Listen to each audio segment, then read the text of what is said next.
En 1947, un signal de détresse étrange fut capté dans le détroit de Malacca, l'une des voies maritimes les plus fréquentées au monde. Le navire qui l'avait envoyé s'appelait Ourang Medan, un cargo néerlandais jusque-là inconnu. Mais ce message, et tout ce qui s'ensuivit, allait en faire l'un des plus grands mystères maritimes du XXe siècle.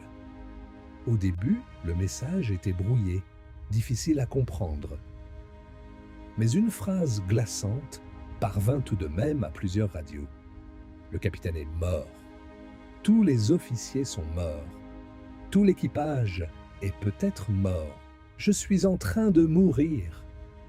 Puis plus rien. Un silence total.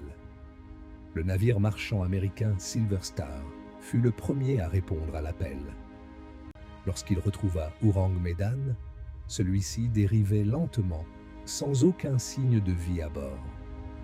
Les marins montèrent à bord et découvrirent l'impensable. Tous les membres de l'équipage étaient morts. Leurs corps étaient éparpillés un peu partout, sur le pont, dans la salle des machines, dans la salle radio. Leurs visages étaient figés dans des expressions de terreur extrême. Les yeux grands ouverts, la bouche tordue dans un cri silencieux. Même le chien du bord gisait mort, les crocs découverts, comme s'il avait tenté de se défendre contre une présence invisible.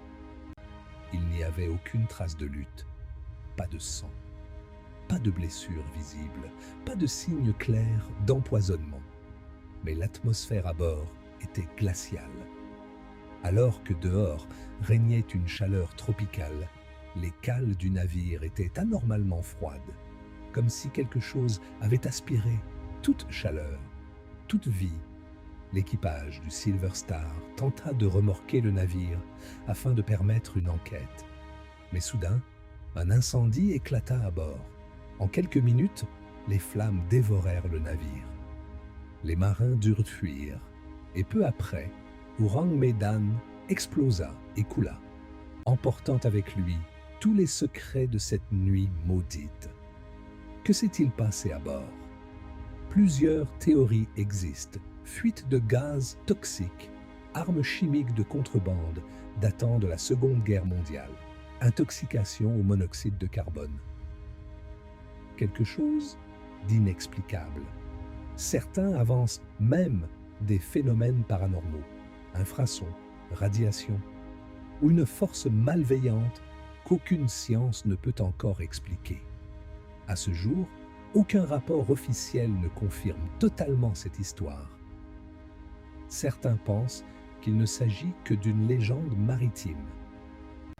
Mais pour ceux qui ont étudié les témoignages et les documents radio, il n'y a aucun doute.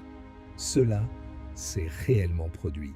Et si le mal qui hantait ce navire n'a pas sombré avec lui, il est peut-être encore là, quelque part. Abonnez-vous si vous voulez découvrir d'autres histoires vraies et terrifiantes, car l'obscurité ne fait que commencer à parler.